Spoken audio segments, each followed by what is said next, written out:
Mesdames et messieurs, bienvenue à Laval et compagnie. Mon nom est Éric Rémy. Et moi, c'est Mylène Rompré. Cette semaine, il sera question du Club de motoneige de Laval, ses sentiers balisés sécuritaires, des milliers de kilomètres de plaisir partout au Québec. Que faites-vous du 1er mars au 11 avril? Avez-vous pensé à vous inscrire au Défi Santé 530? On vous dira pourquoi le faire et comment le faire. Il est le cœur et le poumon de la ville, ouvert pour vous 365 jours par année. On parle des activités du Centre de la nature. Connaissez-vous les prix OSIA? Ils sont décernés à chaque année à des bénévoles qui font une différence autour d'eux. On en discutera. Dans le cadre du Mois des Noirs, on fait la connaissance d'un artiste peintre lavallois d'origine haïtienne. On parlera également de vos droits et recours en cas de licenciement économique, des robots qui prennent de plus en plus de place dans notre quotidien et du film Birdman, sorti en DVD, qui met en vedette Michael Keaton dans un rôle presque biographique. L'édition de la semaine du 22 février 2015 de votre magazine Laval et compagnie débute à l'instant.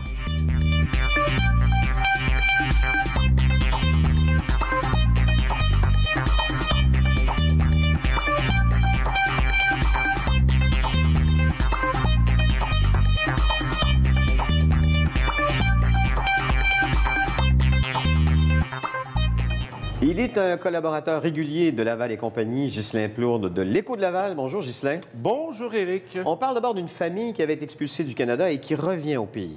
C'est une bonne nouvelle. La famille Alvarez-Rivera est de retour chez nous, à Laval plus précisément, depuis mercredi dernier, le 11 février. Si vous avez suivi l'actualité au cours des 2-3 dernières années, c'est une famille qui est revenue chez nous dans l'actualité parce qu'elle était menacée d'expulsion et qui a finalement été expulsée. C'est en septembre 2013 vers son pays d'origine, le Salvador. Il faut revenir sur cette histoire des Alvarez-Rivera. Ils sont arrivés au pays en 2009. À ce moment-là, ils ont fait une demande de résidence au Canada pour motif humanitaire. Ils ont appuyé, en fait, leur dire par des éléments de preuve auprès du service de citoyenneté et immigration Canada. Ils étaient menacés par des gangs de rue dans leur pays d'origine. Le service d'immigration avait ses preuves et était à traiter le dossier, avait demandé à la sécurité publique de ne pas les expulser. Malgré tout, on les a retournés chez eux. Alors, vous voyez, c'est cette lourdeur bureaucratique qui fait que maintenant, on a dû les ramener puisque le service d'immigration a terminé l'étude du dossier et a accepté la demande de résidence permanente. On leur a donné pour l'instant un certificat, un permis de résidence temporaire, mais le tout va se confirmer dans les prochains mois. Les Alvarez-Rivera vont devenir des citoyens canadiens. Expliquez-moi, c'est parce qu'il y a deux paliers de gouvernement dans ce en fait, non, c'est au fédéral, mais vous avez d'un côté le service d'immigration et de l'autre la sécurité publique. OK, fait que la main gauche, je ne sais pas ce que la main droite fait. Exactement. Ah, bon. Mais dans le cas des Alvarez-Rivera, le service d'immigration avait demandé à ce qu'on les garde au pays. La sécurité publique a outrepassé cette suggestion et les a retournés chez eux. Bravo, les champions. Bravo. Et rappelez-vous, pour ceux qui ont suivi l'actualité, cette famille-là, bien impliquée dans sa communauté, à l'époque, on avait organisé de nombreuses mobilisations pour, évidemment, convaincre Ottawa de les garder chez nous, mais en vain. Mais bon, okay. C'est une nouvelle quand même qui se termine bien. OK, tant mieux. Une compagnie aérienne grecque qui sera bientôt en opération Laval. Saviez-vous qu'il y avait cette compagnie aérienne à Laval? Non, j'ai fait mes recherches, puis là, j'ai trouvé, j'ai fait, ben mon Dieu, je savais pas ça. Sky Greece Airlines est l'idée de 4 hommes d'affaires gréco-canadiens, dont 2 qui sont lavallois, et qui ont une agence de voyage, Boulevard Chomédé. En fait, c'est l'extension de leur passion maintenant. Ils ont décidé de créer leur propre ligne aérienne. Décision motivée, entre autres, par la privatisation du transporteur public grec Olympic Airlines à la fin des années 2009-2010. On a donc décidé de pallier avec la création de cette compagnie aérienne. Vous savez que les démarches sont tout de même assez longues.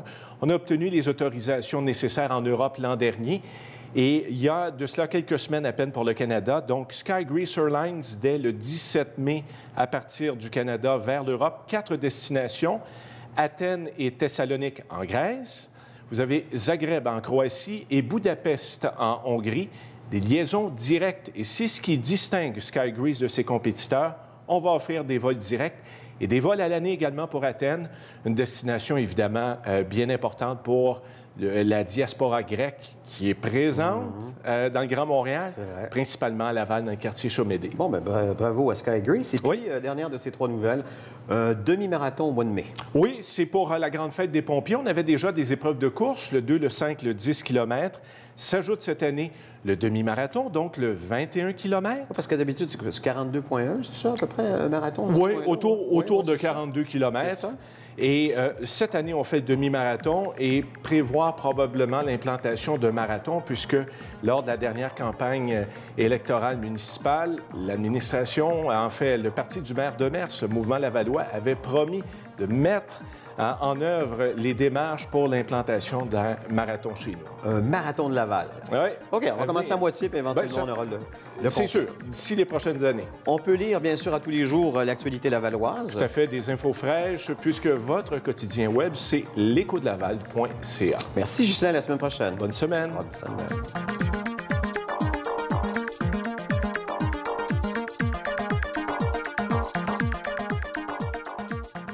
De la motoneige à Laval, c'est ce que Laurence Coutu-Paquin va nous parler aujourd'hui. Bonjour. Bonjour. C'est génial, ça?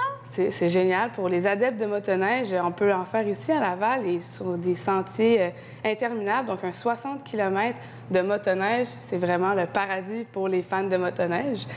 C'est à Laval, donc on peut traverser Laval d'est en ouest, mais aussi se rendre jusqu'à Montréal ou les Laurentides. Bref, vraiment partout, même jusqu'à la ville de Québec. T'sais, on pense que c'est loin quand même, mais je pense que pour les adeptes de motoneige, c'est vraiment, comme j'ai dit, le paradis. Il y a aussi plusieurs activités qui sont organisées, comme par exemple les mercredis motoneige. Ça change jamais. C'est vraiment les mercredis, ils ont un itinéraire et ils partent à 19h au relais. Et ensuite, ils s'en vont faire de la motoneige tous les mercredis. Donc, c'est vraiment, vraiment le fun. Et sur un des sentiers, entre autres, comme je viens de le dire, il y a une place où on peut tous se retrouver entre amis, se réchauffer, manger une petite collation. Ça s'appelle le relais. Comme j'ai dit, il y en a qui partent de là pour faire leur Ils partent de là pour commencer la randonnée. Mais exactement. Est-ce que c'est obligé d'être là ou non, il y a plusieurs places? Non, il y a plusieurs places, mais il y en a qui... Sur les mercredis, ça part de là, exactement. Okay. Et c'est à la jonction de la route 335 et le boulevard des Mille-Îles. Et qu'est-ce qu'il y a là-bas? Comme je disais, c'est pour prendre une collation, pour se réchauffer. On peut même écouter le hockey. Donc, pour les fans de hockey et de motoneige, c'est comme... On joint l'utile à l'agréable. Exactement. Et là-bas, il offre aussi comme des biscuits, des breuvages, des soupes. Et quoi de mieux pour se réchauffer la bédaine qu'un bon hot dog? Il paraît qu'ils sont bien bons là-bas. Alors, on va renouer d'amour avec les hot dogs. Exactement. Puis, il y a aussi des cartes comme sur les sentiers pour ceux qui se sentent un peu perdus ou, bon, ils arrivent au relais, ils ne savent pas trop où aller. Il y a des cartes comme du style comme celle-ci. Complète, qu'on a sur le site d'ailleurs. Qu'on a sur le site d'ailleurs. Et ça indique vraiment tous les sentiers, les numéros de sentiers, les routes, les certains détours qu'il y a aussi. Bref, il y a vraiment de tout. Est-ce que c'est abordable? C'est abordable dans la mesure où, évidemment, il faut que vous ayez au départ une motoneige, parce que ça, ils n'en prêtent pas là-bas. C'est vraiment comme... C'est juste les sentiers, le club de motoneige de Laval. Et il faut absolument avoir un permis. Donc, un permis pour parcourir tous les sentiers du Québec, qui est au coût de 300 $ à la prévente. Mais à partir du 9 décembre, c'est 360 $. Et c'est préférable de l'acheter sur le site du Club de motoneige de Laval parce qu'évidemment, eux, ça leur fait un léger revenu. Tu sais, c'est préférable pour eux parce que là-bas, c'est juste des bénévoles. Donc, ceux qui entretiennent les sentiers, c'est uniquement des bénévoles et avec l'aide aussi de leurs commanditaires, comme par exemple ADM Sport, Tourisme Laval, Content.ca, la Capitale Assurance Générale, sont tous des commanditaires qui les aident à avoir des sentiers c'est comme adéquats. tout business, de toute façon. Ils font sûr que les sentiers sont sécuritaires. Exactement. Puis, Exactement. Que tout se déroule bien quand même. Puis, des fois, on peut penser que comme c'est juste des bénévoles, il n'y a pas personne qui travaille là, donc pour la sécurité. Mais non, il y a toujours 12 agents qui se promènent sur le parcours pour assurer la sécurité, évidemment, et 2 traîneaux civières au cas où il y ait un accident, parce qu'on aime mieux prévenir que guérir, et au cas où il faut qu'on guérisse, il y a des traîneaux avec des civières. Est-ce qu'il y a aussitôt que tu peux avoir un permis, dans le fond, tu peux en faire? Là. Exactement. Mais il faut vraiment que ce soit... Il faut avoir le permis. Puis que ce soit pour Laval ou pour n'importe quel sentier du Québec, il faut avoir ton permis de motoneige. OK, génial. Puis au niveau des coûts pour emprunter ces terrains-là, c'est ça que tu disais à ce moment-là, c'est ce permis-là? C'est ce permis-là. Tout simplement. Tout simplement, c'est Puis il n'y a rien d'autre après? Non, à part si vous achetez quelque chose à manger et des choses comme ça, mais sinon, il n'y a aucun autre coût relié à ça. Parfait. Il y a plusieurs informations sur leur site Facebook, leur page Facebook et leur site Internet aussi. Ils vont très complet, d'ailleurs. Très complet. Ils vont mettre aussi leurs activités pour que vous puissiez vous enregistrer ou réserver votre place. Parce que on avait l'air très surpris, là, mais ça fait quand même 40 ans là, que ça existe. Ça En 1971-72, c'est 5 clubs privés qui se sont associés ensemble. Exactement. Donc, c'est vraiment génial. Et ils ont 40 ans d'expérience, donc vous êtes entre bonnes mains. Allez en motoneige partout dans le Québec. Allez en profiter. Voilà. Génial. Merci beaucoup, Laurence. Ça me fait plaisir.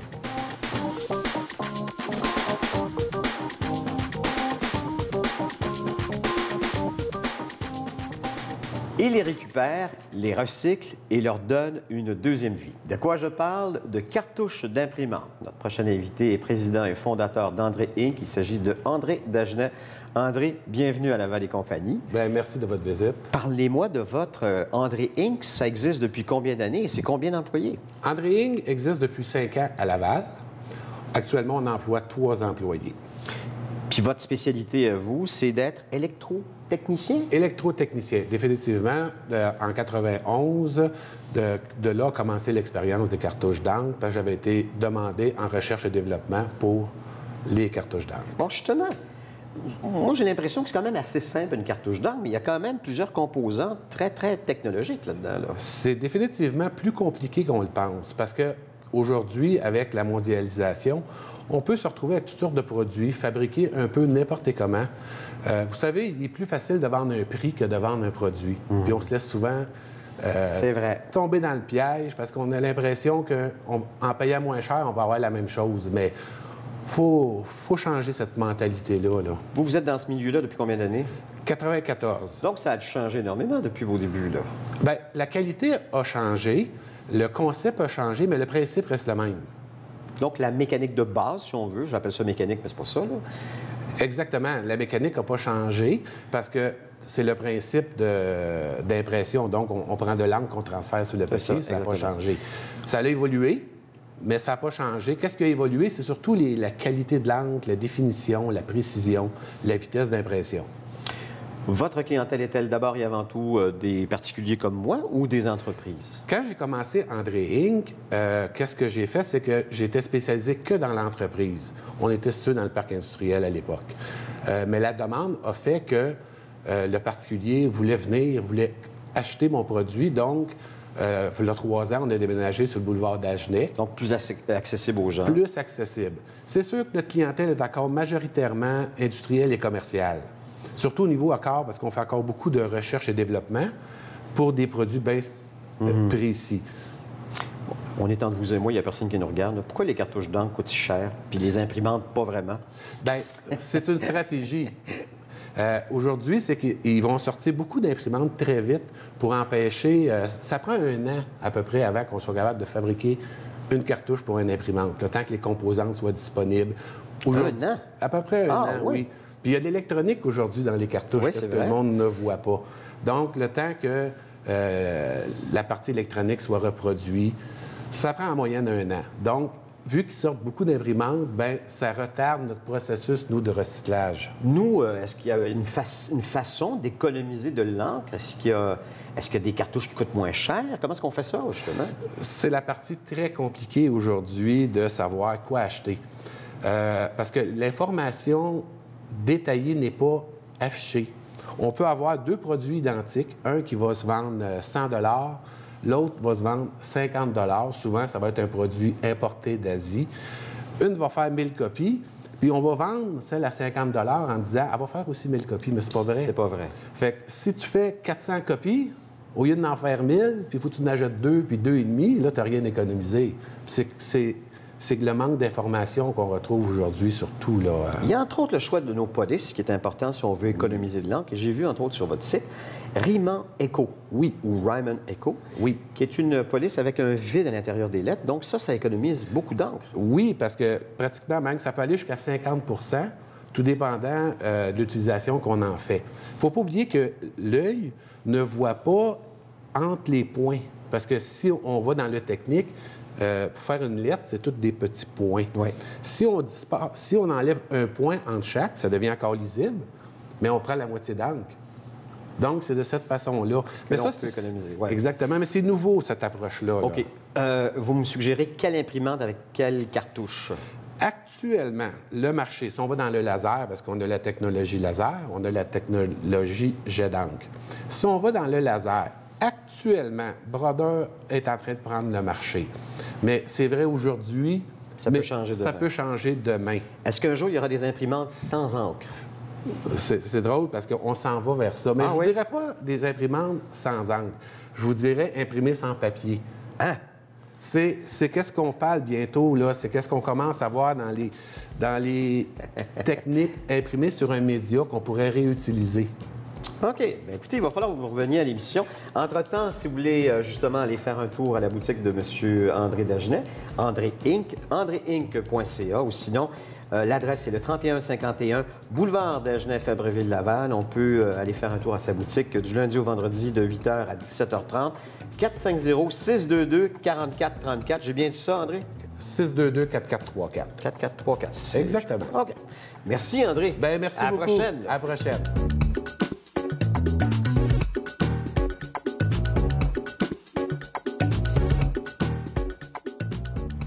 Alors, j'ai avec moi Marilyn Laroche, qui se trouve être la coordonnatrice de la salle André Mathieu au niveau des communications. Oui. Ça va bien? Allô, c'est Mylène, ça va bien? Ça va super bien. Ben oui, là, ça va bien. on va parler des potins, de ce qui se passe. Fait que c'est sûr, ça va bien. Exactement. Mais là, dans le fond, il fait super froid. Fait que pour donner un peu de chaleur à ça, on a une belle pièce de théâtre qui est ma première fois, qui va passer, dans le fond, tout l'été au mois de juillet, les jeudis, vendredis, samedis, à la Maison des Arts de Laval. Donc, ma première fois qui est une pièce de théâtre intelligente, provocante. C'est basé sur 40 000, dans le fond, expériences de ma première fois. Donc, un peu, dans le fond, des courtes scènes cocasses et tout ça. C'est Ken Davenport qui a conçu un peu l'idée. Quand même un phénomène, ça a été traduit dans 8 pays. Ici, au Québec, c'est Jasmin Roy qui fait la mise en scène. Oh, nice. On a quand même des bons acteurs, qui est Martin Vachon, qu'on a pu voir La aussi. Galère. Oui, exactement, avec Mémoire vive aussi. On a la belle Marie-Soleil Dion. J'ai Roxane Bourdage et Jonathan Roberge là, qui font vraiment le quatuor là, de cette pièce de théâtre-là. Alors, plus tôt dans ce mois, on a le 25 mars à la Maison des Arts, qui est Harry Manx. Harry Manx, c'est un artiste prolifique, un homme orchestre. Il a sorti, dans le fond, son 8e album, son 9e album en 8 ans de carrière, donc quand même, qui est sorti le 10 février dernier, qui est 20 String and the Truth. Harry vit présentement en Colombie-Britannique. Il est né sur l'île de Man, entre l'Irlande et l'île britannique. Il a étudié aussi en Inde, il est allé vivre au Japon. Ça donne vraiment une musicalité quand même exceptionnelle, très intéressante. C'est un voyage musical. On va retrouver des tendances folkloriques là, indiennes, des airs de blues. Vraiment, on voyage là, vraiment avec cet artiste-là. C'est vraiment un artiste là, très, très, très intéressant à découvrir. Sinon, si on va dans l'humour, Philippe Laprise. Philippe Laprise, qui est dans son deuxième one-man show, donc qui est plus sexy que jamais. On connaît un peu le personnage. C'est une suite logique aussi de son premier spectacle qui est « Je peux maintenant mourir ». Donc, il nous raconte un peu des événements quotidiens, des tranches de vie, mais vraiment à sa façon. Il y a quand même une grande présence sur scène. Il est drôle. Ses mimiques sont drôles. Fait que c'est vraiment quand même un spectacle très, très, très intéressant. Il est le 12 mars au Théâtre Marcelin-Champagnat. Sinon, on vient d'ajouter aussi des supplémentaires en octobre et en décembre à la salle André Mathieu. C'est à voir. Oui, exactement. Sinon, Angèle Dubois et La Pietà, qui est le 26 mars à la salle André Mathieu. Bon, Angèle Dubois, on la connaît bien. Plus de 40 albums en carrière, pardon. La Pietà, dans le fond, c'est un orchestre à cordes, mais entièrement féminine. Donc, des musiciennes un peu, des meilleures musiciennes au pays. L'album, dans le fond, qu'on va retrouver, c'est Angèle Dubois Blanc. L'album Blanc, comme la pureté, la sérénité. Ça raconte un peu l'histoire d'une femme, qui a eu la maladie et qui traverse ça, dans le fond, pour trouver un peu ses racines et tout ça. Fait que c'est vraiment de la musique inspirante, mais inspirée aussi tout au long, dans le fond, du spectacle blanc. Superbe. Donc, si on a le goût de se ressourcer, c'est le bon vraiment spectacle à le voir. spectacle à aller voir, effectivement. Sinon, Kevin Parent, oui, qui est de Notre retour. Kevin! Oui, qui est de Arrête! retour le 25 mars à la salle André-Mathieu. Donc, de retour sur scène après un... Ça fait un bout. Oui, ça fait un bout. On l'a vu quand même, bon, dans Café de Flore, le film de Jean-Marc Vallée. On l'a vu aussi dans Toute la vérité, aux côtés d'Hélène Florent. Mais là, il c'est son... revient musicalement. Oui, là. musicalement, sur scène, son 8e album qui est Face à l'Ouest. Un album vraiment de chansons folk, rock, country blues, vraiment fidèle à lui-même. C'est un spectacle vraiment, dans le fond, très intime où Kevin est transparent. Fait que ça va vraiment donner un beau ton au spectacle. Il transperce déjà, donc ça va oui, être quelque vraiment. chose. C'est vraiment... Puis, tu sais, ces textes, c'est sans prétention. C'est des textes quand même très accrocheurs. Fait que ça va être vraiment un bon spectacle pour avoir. Génial! Oui. On vous rejoint où exactement pour les réservations? Réservation salandrémathieu.com. Tous les billets sont là sur Internet, dans le fond, directement à ce moment-là. Eh bien, voilà, on a tout ce qu'il faut pour vraiment aller voir des spectacles fantastiques dans une salle incroyable. Oui. Merci beaucoup, Ben, Marilyn. Merci, Marilyn.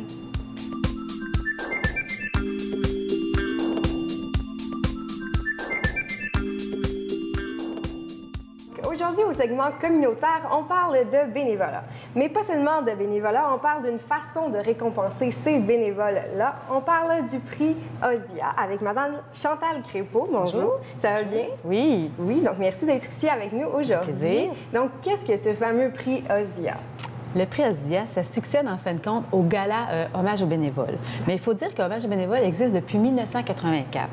Donc, on est rendu à notre 31e édition du prix OSIA. Wow, 31e édition, Oui. donc c'est 31 galas. 31 pour, galas. récompenser les gens. Donc, Oui. qu'est-ce qui se passe dans ces galas-là? Le gala, là, c'est un cadeau qu'on donne aux bénévoles pour leur dire merci. Merci d'être là, en fin de compte. Et cette année, vous savez, c'est les festivités du 50e anniversaire. Donc, on leur réserve des belles surprises au gala qui va se tenir le 12 mai prochain. D'accord. Et on parle vraiment de l'importance, en fait, de ces bénévoles-là. Pourquoi est-ce que vous pensez qu'ici, à Laval, c'est important puis qu'on prend depuis 31 ans, on prend le moment, en fait, pour les célébrer, ces bénévoles-là?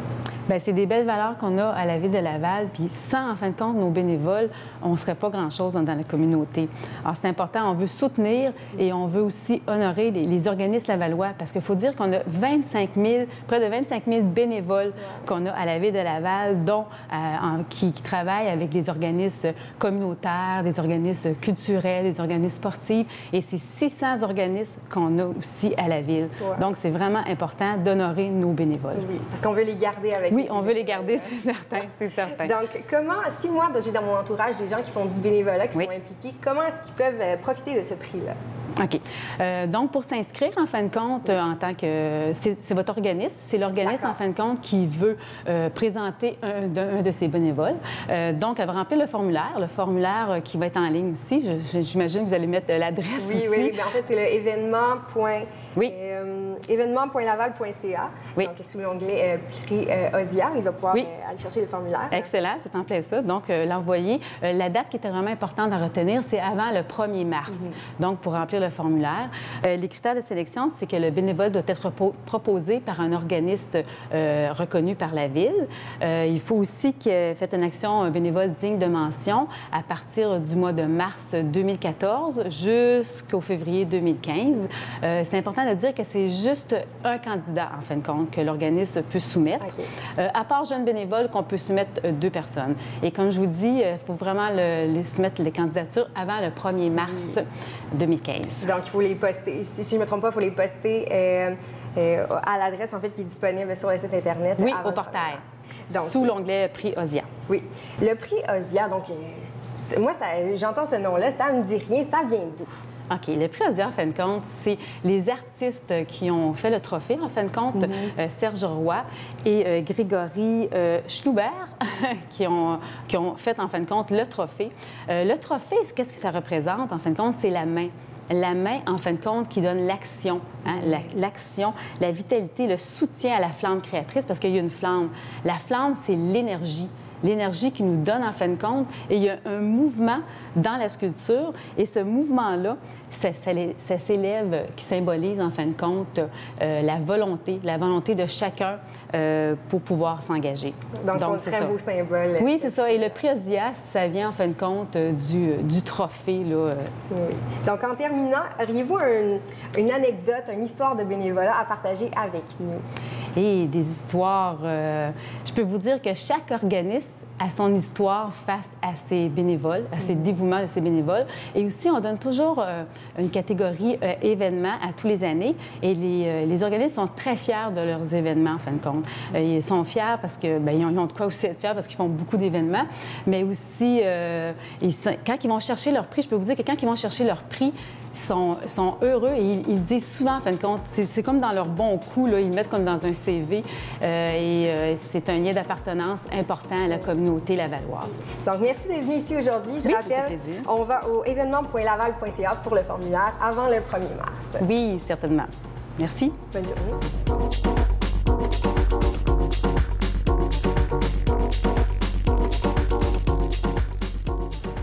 Pour une 10e année consécutive, des gens de partout au Québec, dont entre autres les Lavalloises et Lavallois de tous âges, peuvent s'inscrire à la prochaine édition du défi 530, défi Santé 530 Équilibre, qui aura lieu du 1er mars au 11 avril prochain. Pour nous en parler, nous recevons l'une des psychologues de ce défi Santé 2015, Marie-Christine Larocque. Merci d'être ici à Laval et compagnie. Ça fait bien plaisir, merci. D'abord, expliquons ce que c'est que le défi 530 Santé, équilibre. C'est-tu comme ça? Oui, quand même. Pas pire. Défi santé, santé. Bon, on va l'avoir.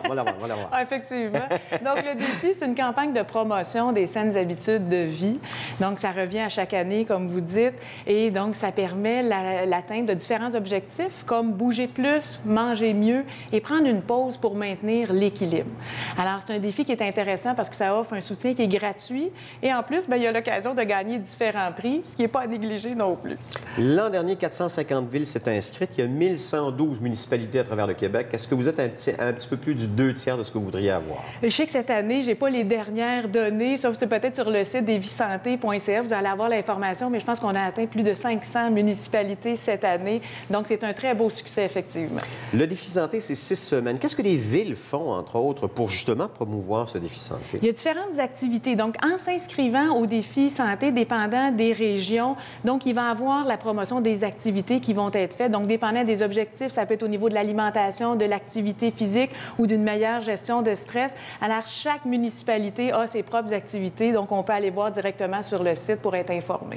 Bon, je pense qu'il faut tout de suite décrire ce que c'est que le 5 et le 30. Oui, effectivement. Hein? Donc, l'objectif 5, c'est de manger au moins 5 portions de fruits et légumes par jour, qui n'est pas toujours évident, mais c'est possible. C'est quoi une portion, justement? C'est difficile à... Une portion, effectivement. Donc, peut-être la grandeur, hein, quand on parle, par exemple, de la viande, c'est comme la grandeur de la paume de la main. Ou, par exemple, une orange, une pomme, ça peut représenter un exemple de portion. Donc, il y a des très beaux outils qui sont offerts par les nutritionnistes qui s'occupent du volet 5. Le volet 30, c'est 30 minutes d'activité physique minimum par jour. Donc, il y a des kinésiologues comme ça qui nous donnent toutes sortes de trucs utiles, faciles à utiliser, accessibles quand on décide de s'inscrire pour le défi 30.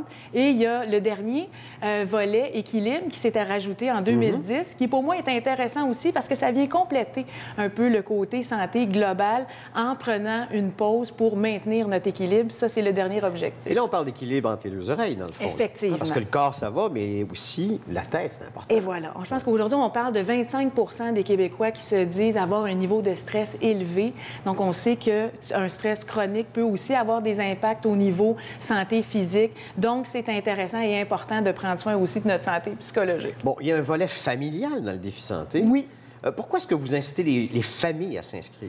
Ce qui est intéressant, c'est qu'on voit que les parents que nous sommes, on devient des modèles pour nos enfants. Donc, si on veut avoir des enfants en santé, on veut les initier le plus rapidement possible à des bonnes habitudes de vie, bien manger, bouger et aussi apprendre à bien gérer le stress. Donc, le volet qui s'adapte aux familles permet d'avoir des outils concrets adaptés à la réalité qu'on a aujourd'hui. Donc, des parents en santé, nécessairement, ça fait aussi des enfants en en santé. Bon, vous parlez de la réalité d'aujourd'hui. Je me suis inscrit au prochain défi 5-30. J'ai même commencé à manger mes 5 portions. Donc, pour vous, c'était l'objectif 5. Exactement, c'est un de bravo. mes objectifs. J'ai pas l'impression que le 30 minutes d'exercice par jour, je vais le réaliser. Est-ce que je peux faire ça quand même à mon rythme? Oui, tout à fait. Puis c'est ce qui est intéressant, puis ça revient à chaque année. Donc, pour réussir à avoir des succès, on est mieux de prendre un objectif à la fois et être capable de le développer, utiliser les outils.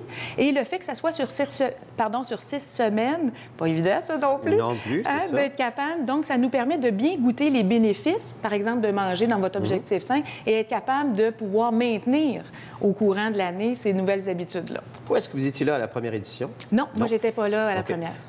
De votre perspective, ça a changé quoi dans les habitudes, les modes de vie des Québécois, de ceux qui se sont inscrits au défi 5? De ceux qui se sont inscrits, il y a des beaux témoignages qui sont sur le site que je vous inviterais ou même... Je les ai lus, entre autres. Vous les avez lus, entre autres. Hein? C'est intéressant. Les gens, ce qui arrive, c'est que ce sont des outils qui sont concrets, qui sont efficaces et adaptés à notre vie d'aujourd'hui. Donc, c'est facile de les intégrer au quotidien et de pouvoir, par exemple, avoir du plaisir à faire de l'activité physique, pas justement juste aller dans un gym, mais de pouvoir le faire avec des marches, avec la famille, intégrer la communauté, les différentes activités. Donc, c'est quelque chose qui est à la fois ludique et qui nous permet de garder notre équilibre plus longtemps. Du 1er mars au 11 avril, on s'inscrit là. C'est facile à faire. Facile. Donc, on peut aller sur le défisanté.ca ou aussi sur la page Facebook. Donc, c'est gratuit. Il y a des prix aussi qui sont offerts. Donc, pourquoi pas en profiter? Merci beaucoup, Marie-Christine. Ça me fait bien plaisir.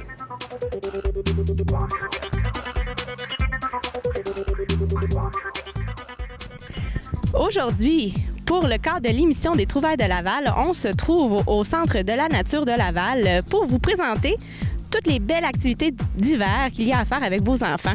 Avec ces grands froids, souvent l'hiver nous encloître à l'intérieur, mais avec nos trouvailles, vous allez vite venir découvrir le Centre de la nature de Laval. D'une superficie de plus de 50 hectares, le Centre de la nature de Laval est irrigué sur une ancienne carrière datant de 1915. C'est un rare exemple et une référence de réaménagement de ce genre en Amérique du Nord.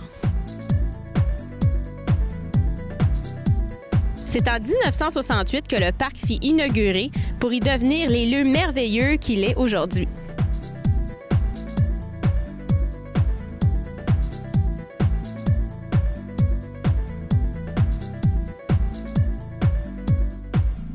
Au fil des ans, plusieurs améliorations et réaménagements ont été faites pour attirer les gens, mais aussi pour conserver les lieux avec des espèces indigènes du Québec. Imaginez pouvoir patiner sans fin sur un énorme lac avec musique d'ambiance. Bien, au Centre de la nature de Laval, vous allez pouvoir exaucer ce rêve. Vos enfants ont de l'énergie à revendre? Bien, ici, avec ces 18 500 mètres carrés entretenus avec une surfaceuse, vous allez pouvoir fatiguer les jambes de vos petits-enfants avant même qu'ils soient rendus de l'autre côté. En plus, il y a un chalet avec casse-croûte pour prendre un bon chocolat chaud bien mérité après tous ces plaisirs d'hiver. Amateurs de hockey? Vous pouvez venir pratiquer le hockey libre sur les nouvelles aires glacées de 200 par 85 pieds. Ça, c'est les dimensions d'une vraie patinoire de la LNH. Donc, venez faire semblant que vous êtes un joueur des Canadiens. Et là, ici, vous allez vraiment avoir du plaisir. Si vous n'avez pas tout ce qu'il faut pour venir pratiquer les sports d'hiver, vous avez fait un oubli, bien, au Centre de la nature, il n'y a pas d'excuse, car ici, il y a même un centre de location pour pouvoir louer des chambres à air pour faire de la glissade, des patins, il y a même un service d'aiguisage, il y a aussi des skis de fond qu'on peut louer moyennant des moindres coûts, donc il n'y a pas d'excuse, vous venez au Centre de la nature et vous allez être servi. Vous voulez faire découvrir la vie de ferme à vos enfants? Bien, ici, ils seront vraiment ravis. Il y a des chevaux, des poules, des paons, des dindes, des lapins, des porcs. Il y a vraiment de tout. Même pour vous faire peut-être un nouvel ami à quatre pattes. C'est vraiment un lieu vraiment beaucoup apprécié des jeunes enfants. Et il y a un aire de jeu pas très loin, juste en avant, pour vos petits singes. On peut même y trouver des amis qui se promènent dans le parc tout au long de l'année. On en a une amie ici, c'est Izzy. Izzy? C'est une vieille employée, ça fait 20 ans qu'elle travaille ici, elle a maintenant 24 ans. Oh wow, t'es belle Izzy, merci. Hein? T'es habituée à te faire flatter. C'est vraiment amusant, je me retrouve en enfance.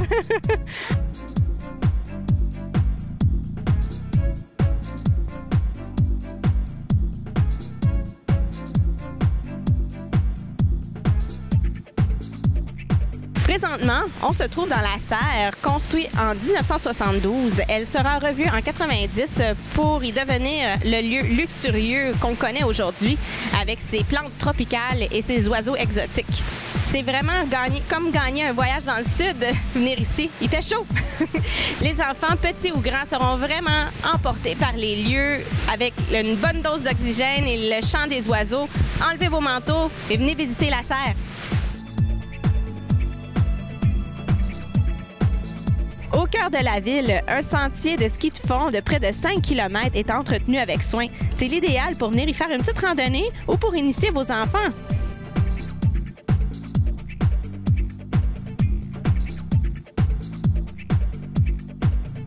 Avec l'Association des stations du ski du Québec, votre enfant peut être initié au ski alpin gratuitement. Même le casque, les bottes et les skis sont fournis gratuitement.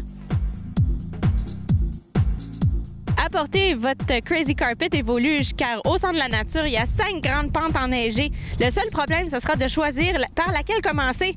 Les audacieux comme les prudents vont y trouver une pente à leur goût. Alors, êtes-vous prêtes?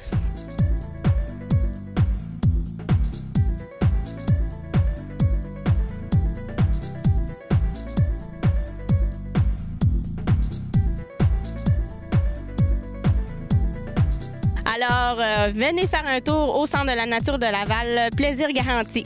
On se retrouve pour une prochaine émission des Trouvailles de Laval. À bientôt!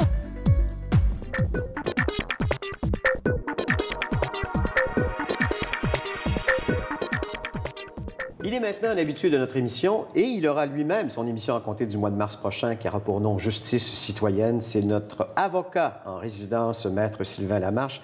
Sylvain, cette semaine, on va parler de la protection des travailleuses, qu'elles soient enceintes, qu'elles soient victimes d'harcèlement ou de discrimination. Effectivement, on a plusieurs lois qui protègent les travailleuses en emploi.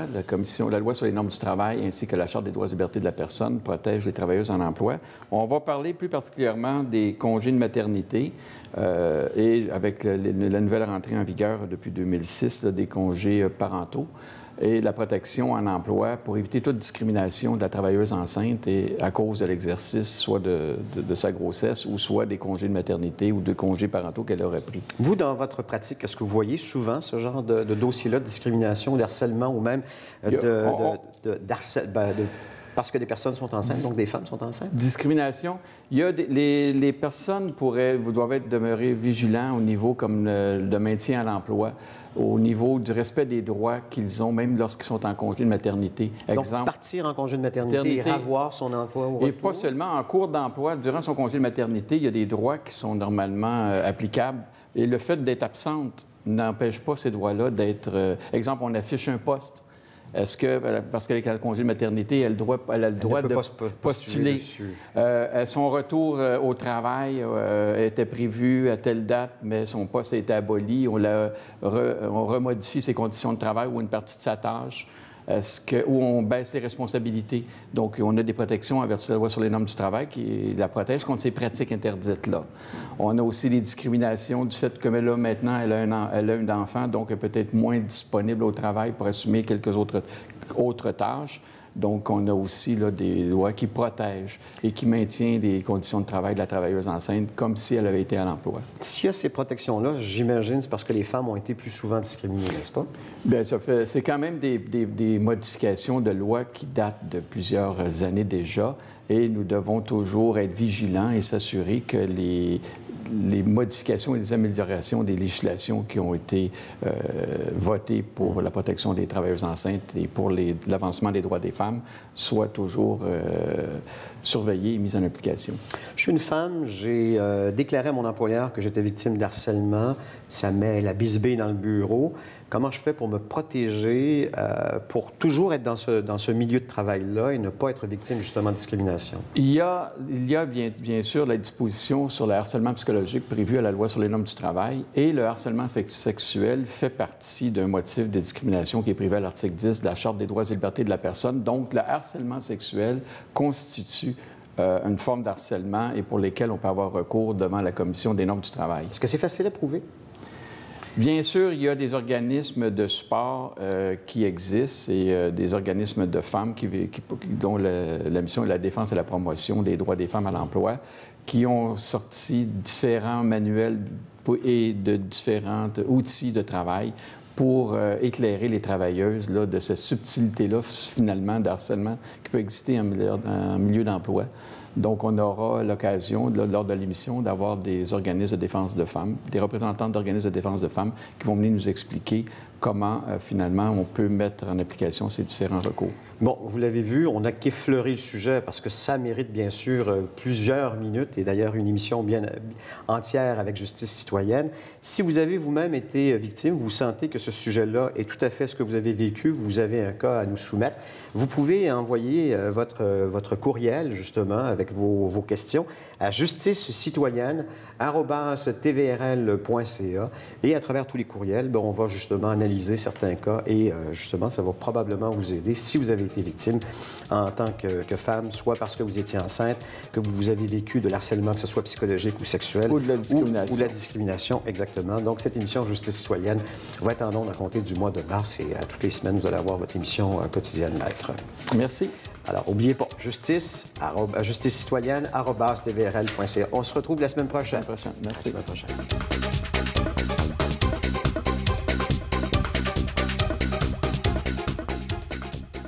Les robots humanoïdes, sujet extrêmement controversé et on va avoir une bataille gigantesque galactique.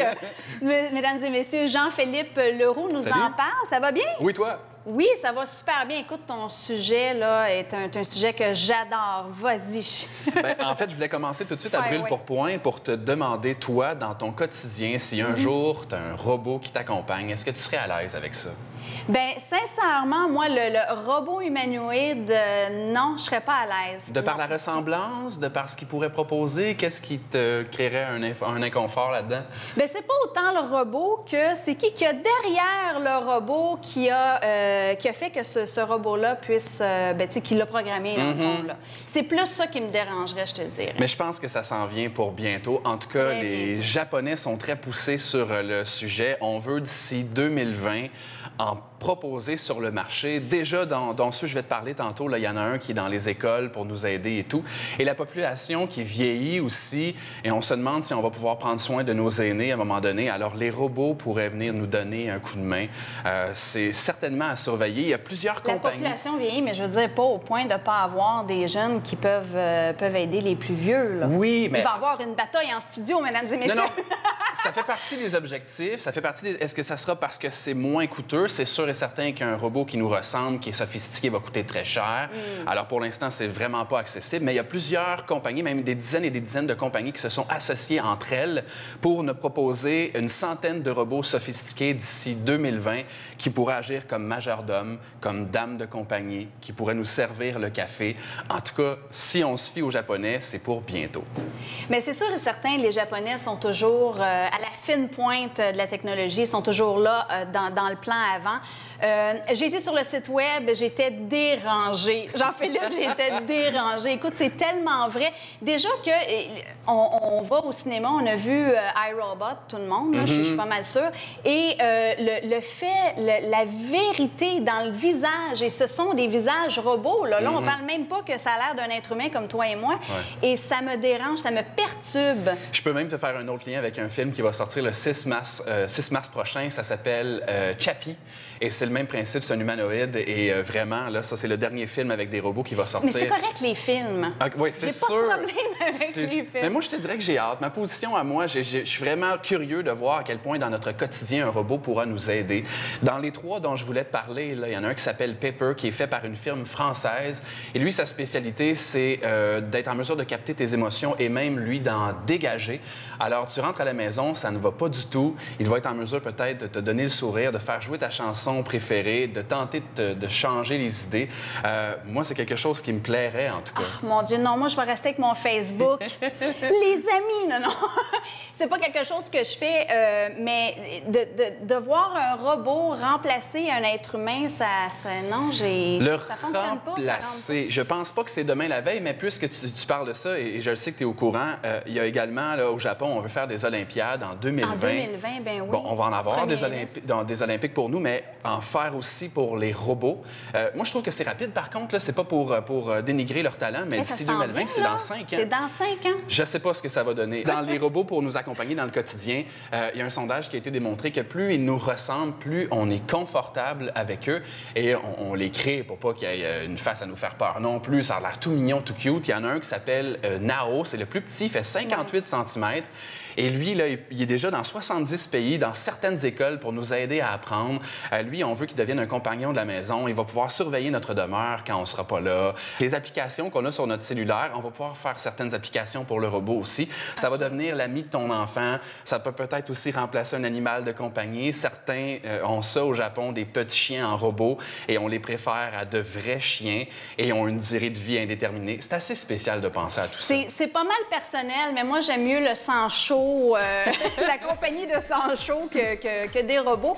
Mais bon, en cinéma, c'est vraiment le fun quand même. Ouais, et c'est une réalité, mesdames et messieurs, qui est à nos portes. 5 ans, ça va vite. Écoute, Jean-Philippe, c'est sûr que on va probablement se reprendre parce que c'est toute une conversation. Qu'est-ce que vous en pensez, vous autres? Merci beaucoup, Merci à toi.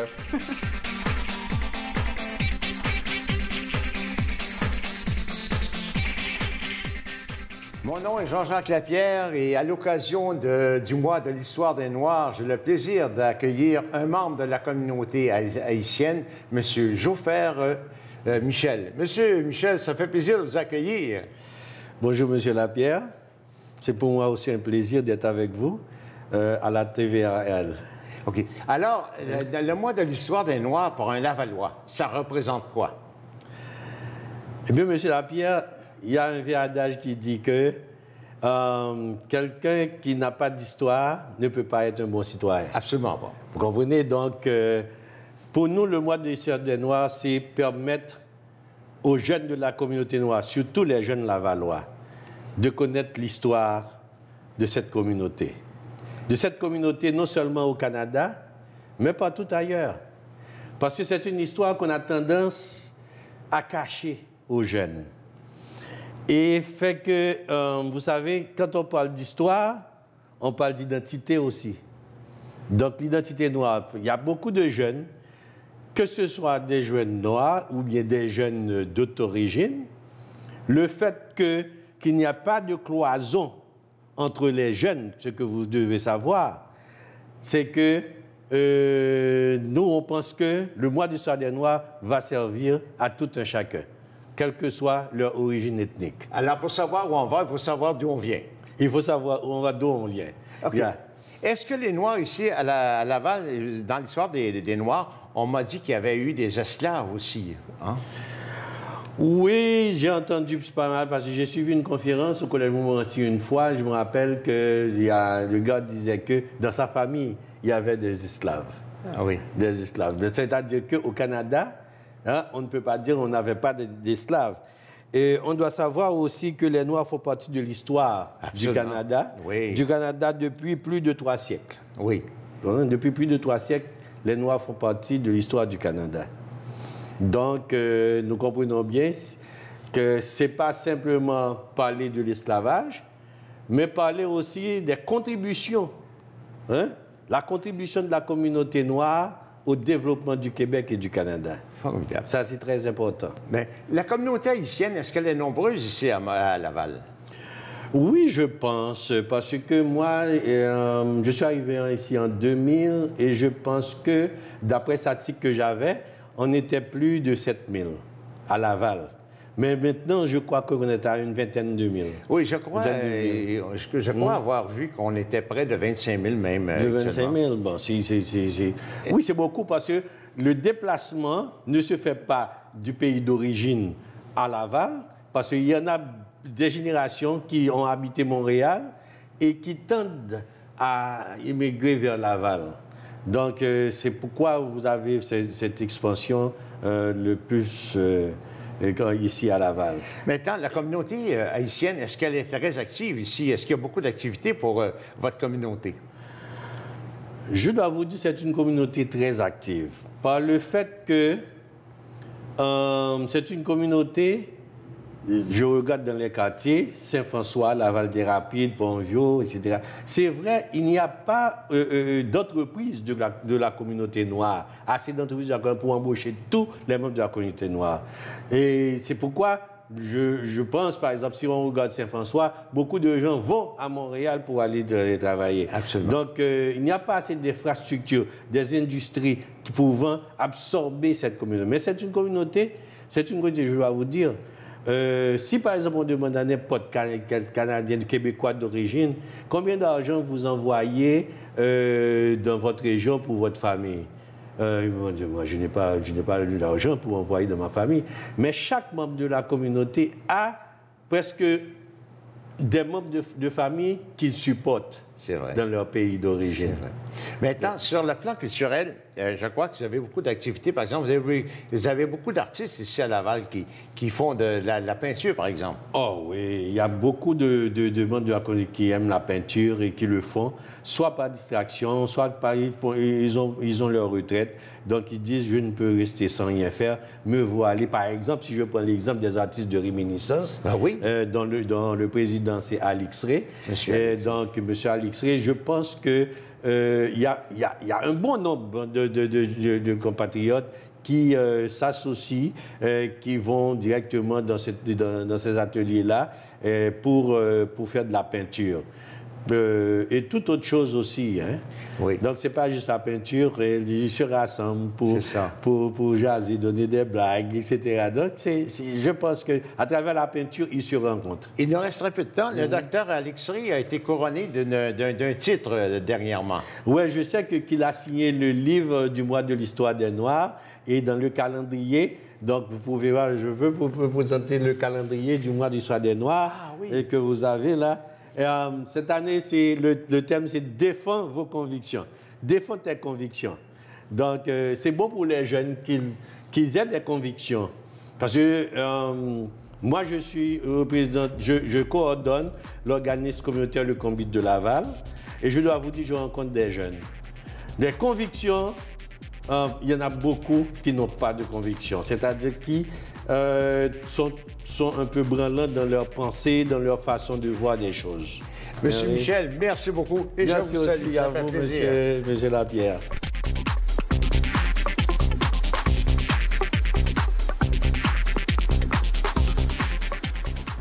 Vous êtes fan de Michael Keaton? Eh bien, vous allez être servi. On a Nicolas Vincent Poirier qui nous parle du tout nouveau film de Michael Keaton, Bird. Birdman, oui, tout à fait. Birdman qui est sorti en DVD présentement et bon, c'est nominé aux Oscars dans 9 catégories, dont meilleur film de l'année. Et ça raconte l'histoire d'un acteur has-been. Dans les années 90, il a fait des films de super-héros, un peu comme Michael Keaton. Le film de super-héros s'appelle Birdman, un peu dans le même principe que Batman. Et le dernier a été fait en 92, exactement comme le dernier Batman, avec Michael Keaton. Et cet acteur-là est devenu un has-been, et là, il veut vraiment faire son comeback avec une pièce de théâtre à Broadway. Et le film se passe justement durant une partie de la répétition et la première de la pièce de théâtre. Donc, toutes sortes de catastrophes se passent et c'est vraiment excellent comme film. Et ce qui est vraiment particulier, c'est que le film est fait comme si c'était un seul plan. Ils ont essayé, le réalisateur Alejandro González Iñárritu a essayé pour le tournage justement qu'on ne voit pas de coupure apparente. Oui, il y a des coupures dans le film, c'est évident, mais de la manière que ça a été tourné, il ne voulait pas en voir. Donc, quand il a commencé à écrire ce projet-là, tout le monde il a dit « Non, fais pas ça, tu vas te casser la gueule, ça n'a aucun sens. » En plus, c'est une espèce de comédie noire un petit peu, donc ben non, fais pas ça, tu peux pas... ça va être difficile de montrer des bons gags. Si tu m'en parles, j'essaie de visualiser dans ma tête. C'est un genre de one take, ça se peut pas, là? Presque. Oui, il y a des coupures, mais ils ne sont pas apparentes. Comme la caméra se promène, puis à un moment donné, bon, on passe d'une pièce à l'autre. Donc, on comprend que quand on voit un mur, bien là, ils ont fait une espèce de coupure là. Donc, ils sont là, mais ils ne sont pas apparents. Mais on s'en rend pas compte, c'est pas grave. C'est pas comme si c'était un long plan séquence avec beaucoup de longueur. C'est quand même assez rapide comme film. Les gags sont intéressants. C'est pas un film d'humour incroyable, on s'entend, mais c'est l'histoire qui est vraiment intéressante avec le personnage qu'interprète Michael Keaton qui veut vraiment à tout prix faire son comeback. Et d'ailleurs, ce film-là, ce qui est spécial avec ce film-là, c'est que quand on tourne un film, il y a trois écritures. Il y a le scénario, il y a durant la production, où des choses peuvent changer, et durant le montage. Mais dans ce cas-là, c'était impossible de faire ça. L'écriture, le scénario, c'était le seul moment où on pouvait créer des choses, parce qu'après ça, tout était calculé vraiment à la seconde. Emma Stone, quand elle se promène, à un moment donné, elle tourne un coin, elle monte dans les escaliers. Bon, ben cette shot-là, elle s'est tassée d'1 centimètre trop loin, donc on est obligé de la recommencer. Ça, c'est juste un exemple parmi tant d'autres. Tout devait être extrêmement précis. Donc, ils ne pouvaient pas dire en plein milieu du film, « Ah, ben finalement, peut-être que l'histoire, on pourrait mettre ça. » C'était impossible. Et ça a dû être quelque chose à monter, ça? Pas si long que ça, parce que c'est 2 semaines de montage, ce qui est extrêmement rare pour un film. Ça n'a comme aucun sens. Non, effectivement. Et 2 mois de tournage. Vraiment, c'est l'année et demie d'écriture de scénario qui a dû être extrêmement complexe, parce que, justement, tout ce qui se passe doit matcher avec la shot d'après, parce que pour le public, ça ne doit être qu'un seul plan, le film au complet. Bien, il a dû être très apprécié parce que là, il est nommé aux Oscars, comme tu me disais. Et il y a une brochette incroyable. On parle de Zach Galifianakis, Edward Norton, Emma Stone, Amy Ryan, Naomi Watts. Wow! C'est vraiment des artistes qu'on aime voir et revoir. Et moi, j'ai vu la bande-annonce, puis j'ai été très curieuse, je dois t'avouer. J'ai aimé beaucoup le petit côté, c'est sûr qu'il y a un déjà-vu, parce que Michael Keaton parle avec cette voix sombre et langoureuse de Batman. Là. Donc, on a bien hâte d'aller voir ça. Écoute, merci beaucoup, Nico! Merci à toi! Ben voilà qui conclut notre émission pour cette semaine. Si vous aimeriez faire parler de vos événements, votre entreprise, votre association ou votre organisation, voici comment communiquer avec l'équipe de Laval et compagnie. Par téléphone au 450-490-4089 ou par courriel à info@tvrl.ca. Notez bien que si vous voulez partager ou revoir une de nos émissions, vous pouvez aller sur notre site web tvlaval.com ou sur YouTube. Ben merci à nos invités qui sont venus en studio, à nos excellents chroniqueurs et à notre équipe de réalisation et de production. On vous donne bien sûr rendez-vous la semaine prochaine. Et n'oubliez pas qu'une ville, peu importe sa taille, ce qui la garde vibrante et vivante, sont ceux et celles qui l'habitent, s'en occupent et s'en préoccupent. Merci, Samiline, d'avoir remplacé Amélie. Merci beaucoup, Éric. Merci beaucoup. Au revoir et à la semaine prochaine.